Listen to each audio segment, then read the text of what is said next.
नमस्कार, हेल्थ गुरु में आपका स्वागत है। मैं हूं डॉक्टर आकांक्षा। कैंसर एक खतरनाक बीमारी है और भारत में हर साल लगातार कैंसर से मृत्यु के मामले जो है लगातार बढ़ रहे हैं। यदि महिलाओं में होने वाले कैंसर की हम बात करें तो विशेषज्ञों के माने तो भारत में महिलाओं में breast cancer, cervical cancer, ovarian cancer ज्यादा होता है और इसके जो कारण हैं ये क्या है, इसी विषय पर आज हम बात करेंगे। पर चलिए शुरू करते हैं हेल्थ गुरु।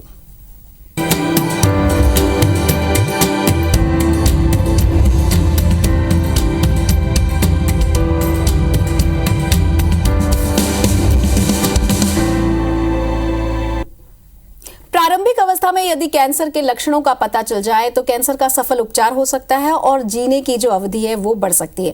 इसके लिए भारत में महिलाओं को अपने स्वास्थ्य के प्रति जागरूक होना होगा और सबसे ज्यादा जरूरी है कैंसर के शुरुआती लक्षणों को पहचानना। तो आज इसी विषय पर हम बात करेंगे। संजीवनी हॉस्पिटल से हमारे साथ हैं डॉक्टर दिवाकर पांडे, जो कि सीनियर कैंसर सर्जन है। सर, आपका बहुत बहुत स्वागत। नमस्कार। सबसे पहले तो ये जानना है आपसे कि महिलाओं में कैंसर के आम लक्षण क्या है? तो आमतौर पर हमारे प्रदेश में अगर देखा जाएगा तो 3 कॉमन कैंसर्स महिलाओं में होते हैं। अगर आप ग्रामीण क्षेत्र में देखेंगे तो अभी भी सर्वाइकल कैंसर बहुत कॉमन है। शहरी क्षेत्रों में थोड़ा बदलाव आया है और अभी हम लोग ब्रेस्ट कैंसर और ओवेरियन कैंसर का इंसिडेंस काफ़ी बढ़ता नजर आ रहा है। तो ये 3 कैंसर्स और साथ में एंडोमेट्रियल का कैंसर जो होता है, बच्चेदानी की थैली के अंदर का कैंसर, ये कॉमन कैंसर्स आते हैं। तो अगर ब्रेस्ट कैंसर की अगर बात करेंगे तो ये यूजली 40s या 50s में होने वाला कैंसर है। आमतौर पर यह सबसे कॉमनली ब्रेस्ट में एक पेनलेस लंप या फिर गठान की तरह प्रेजेंट करता है और ये काफ़ी समय से बना रहता है। कभी कभी निप्पल में डिस्चार्ज हो सकता है, थोड़ा सा निप्पल से ब्लड आ सकता है, कभी कभी आर्म पिट में भी स्वेलिंग हो सकती है। तो ब्रेस्ट की गांठ के साथ साथ आर्म पिट में भी स्वेलिंग होती है। ये सब कॉमन ब्रेस्ट कैंसर के लक्षण है। अगर बच्चेदानी के मुंह के कैंसर या फिर सर्वाइकल कैंसर की बात करें तो आमतौर पर उसमें मेंसेस के बीच में या फिर कभी कभी मेंसेस खत्म होने के बाद जो पोस्ट मेनोपॉजल विमेन है उनमें ब्लीडिंग की शिकायत हो सकती है। कभी कभी वाइट डिस्चार्ज या फिर सफेद पानी की जो समस्या होती है वो हो सकती है। सिमिलरली इंडोमेट्रियल कैंसर की भी सिम्टम्स मोरलेस ऐसे ही होते हैं। कभी ब्लीडिंग हो सकती है, ये आपकी मेंसेस के बीच में हो सकता है, या तो मेंसेस जिन महिलाओं को बंद हो चुका है उसके बाद अचानक से दोबारा से उनको थोड़ी अमाउंट में ब्लीडिंग होना चालू हो जाता है। ओवेरियन कैंसर के लक्षण अनफॉर्चुनेटली काफ़ी वेग होते हैं। सो इसी कारण से हम ये कैंसर यूजली बहुत ही एडवांस स्टेज में पकड़ पाते हैं। तो इसमें बीमारियों में ब्लॉटिंग होता है, पेट का फूलना, गैस बनना, जिसको आप एसिडिटी से कोरिलेट करते हैं। इस कारण से कभी कभी ये बहुत लेट डायग्नोस होता है और ये उसके मुख्य लक्षण होते हैं। पेट पे पानी भरना, कभी कभी छाती में पानी भरने की समस्या है, सांस की तकलीफ होती है। ये समस्याएं कॉमनली देखी जाती हैं। जी डॉक्टर साहब, आमतौर पर महिलाएं इन लक्षणों को बहुत नजरअंदाज करती हैं। उन्हें लगता है कि बहुत सामान्य सी चीजें हैं। जिस तरह के लक्षण आपने बताए, तो क्या इसके लिए कोई नियमित स्क्रीनिंग करानी चाहिए हमें, और अगर स्क्रीनिंग करा रहे हैं तो उससे क्या कोई बेनिफिट होगा? देखिए, एक बहुत क्लैरिफिकेशन देना चाहूंगा कि जैसे ब्रेस्ट कैंसर की बात अपन करें तो यंग लेडीज में बहुत बार नॉर्मल ब्रेस्ट की गांठें होती हैं जो कि कैंसर नहीं होती। तो अपने को ये समझना जरूरी है कि ये सब मैंने जो सिम्टम्स आपको बताया है, अगर ऐसे सिम्टम्स आते हैं तो एक डॉक्टर से अपने कंसल्ट करना बहुत ज़रूरी है। और बहुत बार ऐसा होता है कि उसमें कैंसर की शिकायत नहीं भी होती है। तो एक तो ये हो गया। दूसरी चीज़ ये है कि कुछ कैंसर्स हमारे पास ऐसे हैं जिसमें स्क्रीनिंग करके हम कैंसर को अर्ली स्टेज में पकड़ सकते हैं, जिसको हम प्री कैंसरस स्टेज बोलते हैं। या कभी कभी हम बहुत ही अर्ली स्टेज के कैंसर, जिसमें स्टेज 1 या स्टेज 2 के कैंसर होते हैं, उनको भी हम लोग डिटेक्ट कर सकते हैं।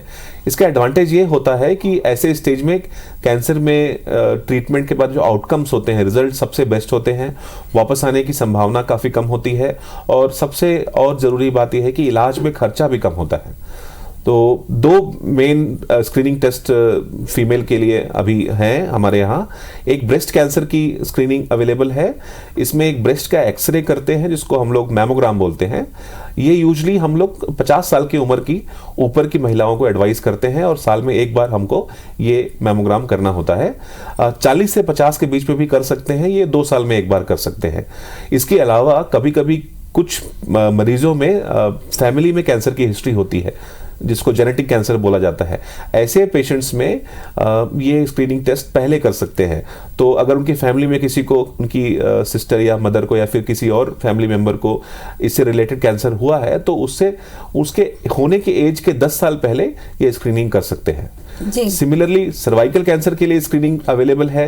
वो रूटीन पैप स्मीयर होता है और उसमें साथ में हम एक टेस्ट करते हैं जिसको HPV DNA बोलते हैं। ये दोनों टेस्ट करके हम लोग इसको प्री कैंसर स्टेज में भी आइडेंटिफाई कर सकते हैं, डिटेक्ट कर सकते हैं। जी डॉक्टर साहब, जैसे कि आपने बताया कि कैंसर के लिए आपने जो 2 चीजें बताई है, ब्रेस्ट कैंसर के लिए और सर्वाइकल कैंसर के लिए, इसके अलावा भी बहुत सारी कैंसर हमने सुने जो महिलाओं में होते हैं। तो क्या महिलाओं के कैंसर से बचने के लिए कोई वैक्सीन उपलब्ध है, या वैक्सीनेशन करवाना जो है वो किस उम्र में सही होता है? कैसे हम ये ट्रेस आउट करेंगे कि अगर कैंसर के लक्षण पकड़ में आ गए तो क्या वैक्सीन से इलाज हो सकता है? सर्वाइकल कैंसर एक ऐसा कैंसर है जो यूजुअली एक वायरस से होता है जिसको ह्यूमन पैपिलोमा वायरस बोलते हैं, और इस कैंसर के खिलाफ हमारे पास वैक्सीन अवेलेबल है। ये वैक्सीन यूजुअली 2 या 3 डोजेस की वैक्सीन होती है। आइडियली रिकमेंडेड एज जो है वो 9 to 14 ईयर्स है। 2 डोज देना होता है। अगर बेसिकली ये आपका सेक्सुअल एक्टिविटी आने के पहले के डोज हैं। अगर किसी कारण से ये टाइम पे वैक्सीनेशन नहीं हो पाया तो 3 डोज की वैक्सीन होती है जो आप एडोलसेंट के एज में दे सकते हैं। हमारे पास 3 वैक्सीन अवेलेबल हैं अभी। एक बाईवैलेंट वैक्सीन होती है, एक क्वाड्रीवैलेंट वैक्सीन है और एक 9 वैलेंट वैक्सीन होती है। अलग अलग HPV वायरस के स्ट्रेन्स के हिसाब से बना होता है। अभी तक हमारे इम्यूनाइजेशन प्रोग्राम में ये इंक्लूड नहीं हुआ है। सो अभी अगर किसी को वैक्सीन लगवाना है तो अपने डॉक्टर से बात करके आप लगवा सकते हैं। May be in some time ये हमारे अपने इम्यूनाइजेशन प्रोग्राम में ये वैक्सीन इंक्लूड हो जाएंगी, तब ये फ्री ऑफ कॉस्ट भी अवेलेबल रहेंगी। इनका कोई साइड इफेक्ट नहीं है, ये आपको समझना है। और सबसे अच्छी बात है कि इससे 100% सर्वाइकल कैंसर अवॉइड किया जा सकता है। जी, आमतौर पर सर क्या होता है ना कि जब तक मरीज बीमार ना हो तो डॉक्टर की तरफ रुख नहीं करता, और कुछ वैक्सीन अगर इस तरह के अवेलेबल भी हैं तो हम उसे लेने से डरते हैं। तो ये अवेयरनेस कैसे आएगी, किन लोगों को और किस उम्र में इसे लगवाना चाहिए? क्योंकि लोगों को लगता है कि अगर ये वैक्सीन हमने लगवा लिया, कोई लक्षण नहीं है और लगवा लिया प्रिकॉशन के तौर भी, तो कहीं उसके साइड इफेक्ट्स तो नहीं होंगे। तो कुछ साइड इफेक्ट्स इसके होते हैं? नहीं, कोई साइड इफेक्ट। ये आपको सरफेस इम्यूनिटी प्रोवाइड करती है। ये वायरस बेसिकली इन्फेक्शन, इंटरकोर्स या फिर और पुअर जेनेटल हाइजीन के कारण से जेनेटल एरियाज में रहता है, और इस वैक्सीन के कारण से एक लोकल इम्यूनिटी बनती है जो उस वायरस को डिस्ट्रॉय कर देती है। तो इसका शरीर में कोई साइड इफेक्ट नहीं है।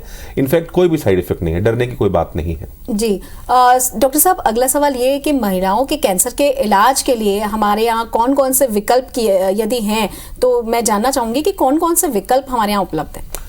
आमतौर पर कैंसर का इलाज 3 विधाओं से होता है। जांच करने के लिए हम लोग डॉक्टर से कंसल्ट करेंगे, डॉक्टर एग्जामिन करते हैं, उसके बाद हम लोग कुछ टेस्ट कराते हैं। उसमें आमतौर पर CT स्कैन, MRI या फिर PET स्कैन होता है। इनके बाद इलाज की 3 विधाएं हैं। ऑपरेशन है जिसको सर्जरी बोलते हैं, कीमोथेरेपी है और साथ में रेडियोथेरेपी। ये डिफरेंट कॉम्बिनेशंस में अलग अलग कैंसर के मरीजों के उनके स्टेज के हिसाब से हम प्रिस्क्राइब करते हैं। और साथ में आजकल नई दवाइयां भी आई हैं जिसको हम लोग टारगेटेड थेरेपी या फिर इम्यूनोथेरेपी बोलते हैं। ये ऐसी दवाइयां हैं जो कम साइड इफेक्ट में कैंसर को जड़ से खत्म कर सकती हैं, बट इनका रोल सभी पेशेंट्स में नहीं है। सेलेक्टेड पेशेंट्स में, कुछ स्टेज के पेशेंट में अलग अलग ये दवाइयों को दे सकते हैं। तो ये 4 मेन विधाएं हम कैंसर को ट्रीट करने के लिए यूज करते हैं। सर, जितनी ही थेरेपी आपने बताई है, इनके साइड इफेक्ट्स की यदि मैं बात करूं तो आप क्या कहना चाहेंगे? इनके कोई साइड इफेक्ट्स हैं? अगर होते हैं तो कैसे हम इसका सामना कर सकते हैं? इनमें सबसे जो ड्रेडेड बोल सकते हैं या फिर डरावनी चीजें हैं, वो मेरे ख्याल से कीमोथेरेपी के साइड इफेक्ट के लिए मरीज काफी परेशान और कंसर्न रहते हैं। तो कीमोथेरेपी की दवाइयों से कभी कभी शरीर की नॉर्मल कोशिकाओं को भी डैमेज होता है, उसके कारण से कुछ साइड इफेक्ट्स आते हैं। आमतौर पर ये साइड इफेक्ट 2 तरीके के होते हैं। एक तो आपकी ऐसी है जिसमें इम्यूनिटी कमजोर हो जाती है, तो उनको इन्फेक्शन होने का रिस्क रहता है, तो बुखार आ सकता है या फिर खांसी हो सकती है, ब्लड का इन्फेक्शन हो सकता है। दूसरी, कैंसर से रिलेटेड दवाइयों से कभी कभी नौजिया, वॉमिटिंग या फिर बाल झड़ना, ये सब भी हो सकता है। लेकिन आमतौर पर ये समस्याएं पहले से काफी कम हो गई हैं और आसानी से इन सबसे डॉक्टर की सलाह से आप कम करके, अवॉइड करके इन सब समस्याओं से बच सकते हैं। रेडिएशन थेरेपी के कुछ साइड इफेक्ट्स हैं जो कि लोकल साइड इफेक्ट्स होती हैं। जहां पे आपने रेडिएशन दिया है वहां की स्किन कभी कभी ब्लैक हो जाती है या फिर वहां पे कभी कभी छाला बढ़ जाता है स्किन में। ये समस्याएं भी बहुत मेजर नहीं होती हैं और इनमें आसानी से दवाइयों के साथ इसका इलाज हो सकता है। जहां तौर पर सर्जरी की बात है, सर्जरी का पर से कोई साइड इफेक्ट नहीं होता है, लेकिन हर सर्जरी, चाहे वो कैंसर की सर्जरी हो या फिर दूसरी सर्जरी भी हो, उन सब में कुछ समस्याएं हो सकती हैं जो कि ऑफ कोर्स हम लोग सर्जरी के पहले मरीजों को बताते हैं, सबको ये प्रॉब्लम नहीं होती है, बट आमतौर पर देखा जाएगा तो सबसे कम साइड इफेक्ट वाला इलाज सर्जरी है। बाकी कीमोथेरेपी और रेडियोथेरेपी के जो साइड इफेक्ट्स होते हैं उनको भी आराम से आप मैनेज कर सकते हैं। जी डॉक्टर साहब, यदि हम सर्जरी की बात कर रहे हैं तो सबसे पहले तो मन में ये प्रश्न उठता है कि कैंसर आमतौर पर फर्स्ट स्टेज में ट्रेस आउट नहीं होता, हमेशा सेकंड स्टेज या उसके बाद के स्टेज में ट्रेस आउट होता है। तो यदि इस तरह से हम सेकंड स्टेज पे भी अगर इलाज शुरू करते हैं तो कितना समय लगता है, और क्या उस इलाज से वास्तव में कैंसर को दूर किया जा सकता है? तो ये बात बिल्कुल सही बोली आपने कि जितनी अर्ली स्टेज में हम कैंसर को आइडेंटिफाई करते हैं उतना अच्छे रिजल्ट्स के आउटकम आते हैं। एट द सेम टाइम आपको ये समझना ज़रूरी है कि कभी कभी जो मैंने आपको कैंसर के सिम्टम्स अभी बताए हैं, बहुत बार ऐसा होता है कि उनमें बीमारी नहीं होती है। तो पहली चीज़ तो ये देखनी है अपने को कि सिम्टम्स अपने को जल्दी आइडेंटिफाई करना है और अपने डॉक्टर से कंसल्ट करना है, तो आप जल्दी आप डॉक्टर के पास पहुंच पाएंगे और जल्दी इलाज कर पाएंगे। दूसरी चीज़ ये है कि स्टेज वाइज अगर देखेंगे तो स्टेज 1, 2, 3 3 जो स्टेज होते हैं वो आमतौर पर बीमारी वहाँ पे फैली नहीं होती है, तो उसमें अपन डिफरेंट कॉम्बिनेशन के साथ इलाज मरीज का कर सकते हैं और कैंसर क्योर कर सकते हैं। लेकिन जैसे स्टेज एडवांस होना जाता है, रिस्क वापस आने का कैंसर का बढ़ता जाता है। स्टेज 4 कैंसर ऐसे कैंसर होते हैं जो कि ऑलरेडी जिस ऑर्गन में है वहाँ से कहीं और फैल चुके होते हैं, तो उनको बहुत बार हम लोग क्योर नहीं कर पाते हैं, उनको हम कंट्रोल कर सकते हैं दवाइयों से। लेकिन आजकल कुछ ऐसी दवाइयां आ गई हैं और कुछ ऐसे कैंसर्स भी हैं जिसमें स्टेज 4 के पेशेंट्स को भी हम लोग कुछ सेलेक्टेड पेशेंट्स को क्योर कर सकते हैं। और ऐसे कुछ कैंसर्स जो हैं जिनमें स्टेज 4 के पेशेंट को दवाइयों के साथ काफ़ी लंबे समय तक रह सकते हैं, जैसे लंग कैंसर एक एग्जाम्पल है, ब्रेस्ट कैंसर एक एग्जाम्पल है।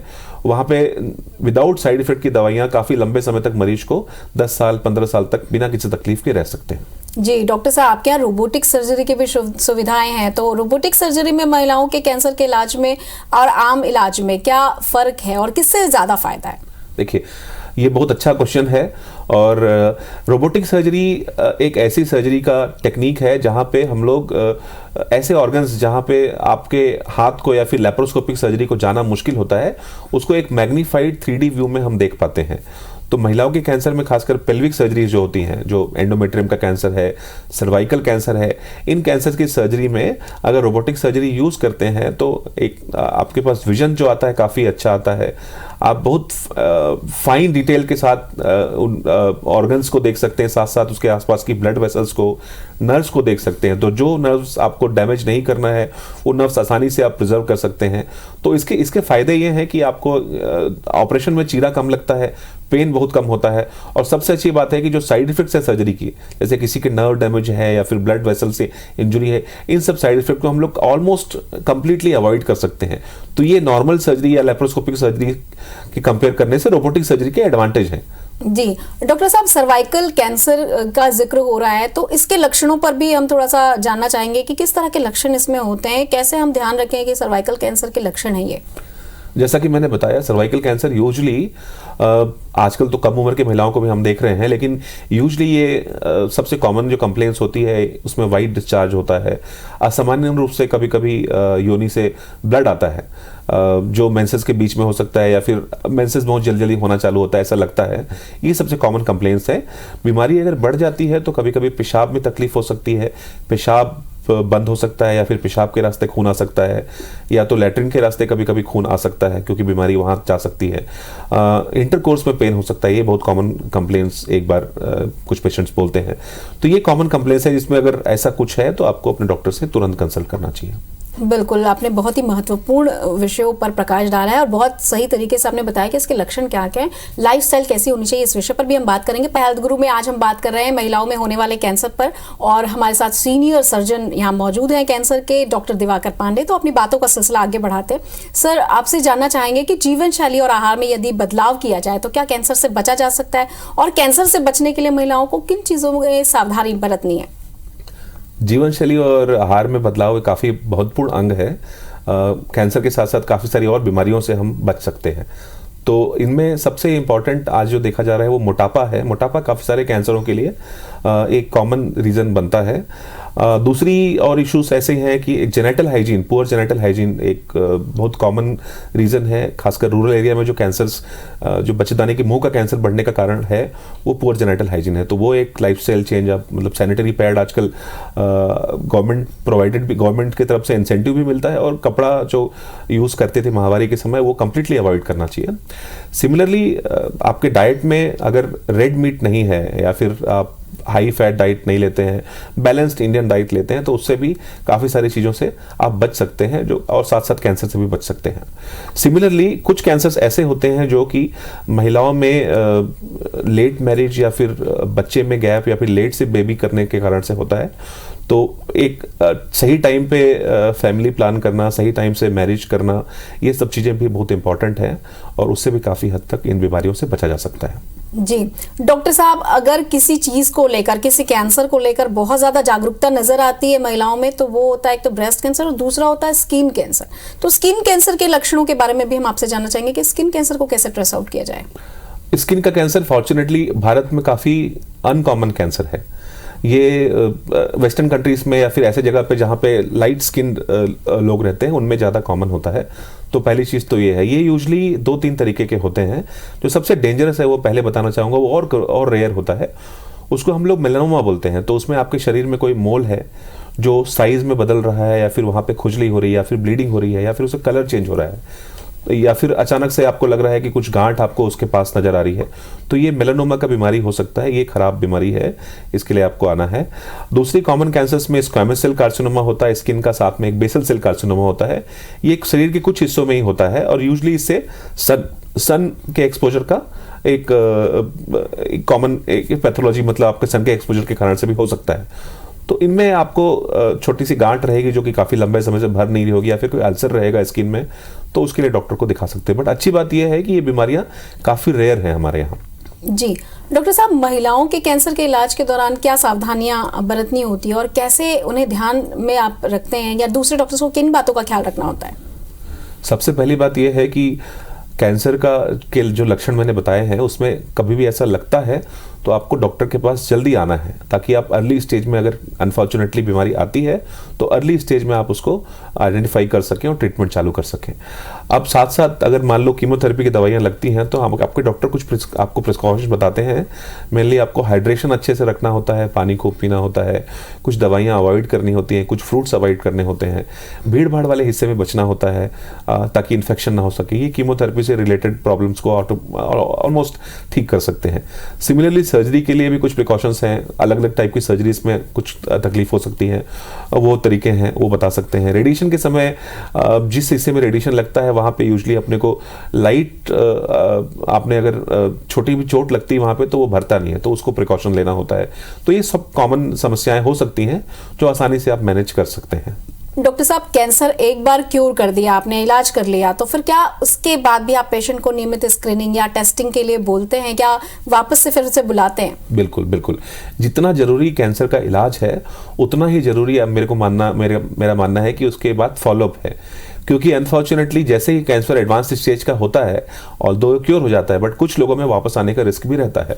तो इसीलिए हम लोग सभी पेशेंट्स को एक रूटीन फॉलोअप के लिए बुलाते हैं, और वो अलग अलग ड्यूरेशन में फॉलोअप होता है। शुरू के सालों में काफ़ी इंटेंस फॉलोअप होता है, लाइक 2 to 3 मंथली। उसके बाद धीरे धीरे करके हम वो फॉलोअप के ड्यूरेशन को बढ़ाते हैं, तो वो 6 मंथली होने के बाद में 1 ईयर फॉलो भी हो सकता है। बट ये बहुत ज़रूरी पार्ट है, ताकि अगर अनफॉर्चुनेटली आपके पास बीमारी अगर वापस आती है तो उसको जल्दी से हम आइडेंटिफाई कर सकें और उसके बाद उसका इलाज कर सकें। जी डॉक्टर साहब, कैंसर पीड़ित जो महिला होती है वो स्वयं से जूझ रही होती है और मेंटली भी कहीं ना कहीं वो प्रेशर पे होती है, फिर फैमिली मेंबर्स भी काफी प्रेशर पे होते हैं, तो उन्हें किस तरह से हमें ढांढस बनाना है और किस तरह से हमें स्ट्रॉन्ग रखना है, इसके लिए आप क्या करते हैं? पहली चीज़ सबसे इम्पॉर्टेंट ये है कि जैसे आप जिस जगह पे कैंसर का ट्रीटमेंट ले रहे हैं वहाँ पे तीनों स्पेशलिस्ट, और साथ में एक और स्पेशलिस्ट मैं ऐड करना चाहूँगा जो कि बहुत इंपॉर्टेंट रोल प्ले करते हैं, वो है pain and palliative care unit. वो छत्तीसगढ़ में सिर्फ संजीवनी में ही pain and palliative care specialist अभी अवेलेबल हैं फुल टाइम। ये बेसिकली हम लोग के इलाज के साथ साथ कैंसर के मरीजों की काउंसलिंग करते हैं। साथ साथ अगर कुछ छोटी तकलीफ है, जैसे दर्द है किसी को या फिर कुछ और तकलीफ है, तो उसका फोकस्ड ट्रीटमेंट देते हैं। तो वो बहुत ज़रूरी है। मेरे ख्याल से बोलने का मतलब ये है कि इलाज के साथ साथ उनके साइकोलॉजिकल इश्यूज़ के साथ साथ उनके फैमिली के इश्यूज़ के साथ साथ तीनों को कंबाइन करके एक जो भी जहाँ भी काउंसलिंग चाहिए वो भी करने से आई थिंक रिजल्ट्स बेस्ट आते हैं। साथ साथ कुछ और थेरेपीज जैसे योगा है, पेशेंट को हम हमेशा प्रमोट करते हैं कि आपको प्राणायाम करना है, योगा करना है, थोड़ा वॉक करना है। उससे आपके मन में जो ट्रीटमेंट लेने का जज्बा है वो एक अच्छा भी होता है और आपको उसके आउटकम भी अच्छे मिलते हैं। जी बिल्कुल, यानी कि फिजिकल फिटनेस और मेंटल फिटनेस दोनों ही बहुत जरूरी है, ना केवल उस महिला के लिए जो कैंसर से पीड़ित है बल्कि उनके घर वालों को भी सहानुभूति के लिए, खुद को स्ट्रॉन्ग करने के लिए ये करना जरूरी है। और ये बहुत अच्छी बात है कि संजीवनी में ये सुविधा है। सर, इसके अलावा ये जानना चाहते हैं कि यदि किसी के घर का बैकग्राउंड ऐसा रहा है कि फैमिली हिस्ट्री ऐसी रही है जहां पर महिलाओं में पहले से कैंसर रहा है, तो उन्हें किस एज में डॉक्टर से कंसर्न करना चाहिए या किस तरह के ट्रीटमेंट के लिए पहले से ट्रेस आउट करने के लिए क्या कोई सुविधा है? महिलाओं के कैंसर्स के बारे में अगर बात करेंगे तो कुछ कैंसर जेनेटिक हो सकते हैं, उनका परसेंटेज काफ़ी कम है। 100 में से सिर्फ 10 से 15 कैंसर ऐसे होते हैं जो जेनेटिक हो सकते हैं। तो उनमें सबसे इम्पॉर्टेंट ये है कि आपको ये आइडेंटिफाई करना है कि अगर फैमिली में आपके फर्स्ट डिग्री रिलेटिव या फिर आपके सेकंड डिग्री रिलेटिव में किसी को कैंसर है, तो जिस एज में वो कैंसर हुआ है उससे कम 10 से 15 साल पहले से स्क्रीनिंग करना चाहिए कुछ कैंसर्स में। आपको एक डॉक्टर से अपने कंसल्ट करना है। आपको कभी कैंसर्स आपको लगते हैं जेनेटिक होंगे लेकिन नहीं, जैसे ओरल कैंसर है, ओरल कैंसर अगर फैमिली में होता है किसी के तो यूजुअली जेनेटिक नहीं होता है। कभी बिकॉज ऑफ दी टोबैको और उससे रिलेटेड प्रोडक्ट खाने से फैमिली में 2-3 लोगों को ओरल कैंसर हो सकता है। ये काफ़ी कॉमनली हम लोग देखते हैं, तो वो जेनेटिक नहीं होता। कुछ कैंसर से जेनेटिक है, तो आपको करना यही है कि अगर ऐसा कुछ है फैमिली में, डॉक्टर से बात करके जैसे मैंने पहले बताया कि इसकी स्क्रीनिंग टेस्ट जो होती है वो आपके जो पहले किसी को कैंसर हुआ उससे 10 से 15 साल पहले अपन चालू करते हैं। जी डॉक्टर साहब, जैसे कि आपने कहा कि मुंह का जो कैंसर है वो जेनेटिक नहीं होता है, तो उसके भी लक्षण भी हमें बता दें, हमारे दर्शकों को बता दें कि किस तरह के लक्षण होंगे मुंह के कैंसर के। मुंह के कैंसर के बारे में एक अच्छी बात यह है कि इसमें एक प्रोडक्ट अगर अपने दिनचर्या से हटा देंगे तो ये ऑलमोस्ट कंप्लीटली अवॉइड कर सकते हैं। 10 में से 9 मुंह के होने वाले कैंसर तंबाकू या उससे रिलेटेड प्रोडक्ट के कारण से होते हैं। इसके कॉमन कैंसर्स के लक्षण ये हैं कि मुंह में आपके कोई छाला हो जाता है जो कि काफ़ी लंबे समय से नहीं भरता है, या तो छाला होने के पहले मुंह खुलना कम हो जाता है ना। और कभी बगल में मतलब आपकी गले में गांठें हो सकती हैं। कभी वो छाला जो है वो सांस की तकलीफ भी दे सकता है या फिर खाने में तकलीफ दे सकता है। ये सब कॉमन लक्षण है, बट आमतौर पर मुंह के कैंसर का सबसे मुख्य लक्षण मुंह खुलना कम या फिर दर्द होना या फिर लंबे समय से छाला होना है। जी बहुत बहुत धन्यवाद इतनी महत्वपूर्ण जानकारी हमसे साझा करने के लिए और कैंसर के लक्षणों के बारे में इतनी ब्रीफली हमें बताने के लिए आपका बहुत बहुत शुक्रिया। कैंसर के लक्षणों के प्रति जागरूकता और प्रारंभिक पहचान जो है वो हमारे जीवन को बचा सकती है। भारत में महिलाओं के लिए ये जरूरी है कि वो स्वास्थ्य के प्रति जागरूक रहें और शरीर में किसी भी असामान्य बदलाव को नजरअंदाज ना करें। डॉक्टर से संपर्क में रहें, नियमित स्क्रीनिंग यानी कि टेस्ट करवाएं, जीवन शैली में कुछ सकारात्मक बदलाव करें तो हम इस कैंसर से निपट सकते हैं। किसी और विषय के साथ होगी मुलाकात, तब तक कीजिए इंतजार। नमस्कार।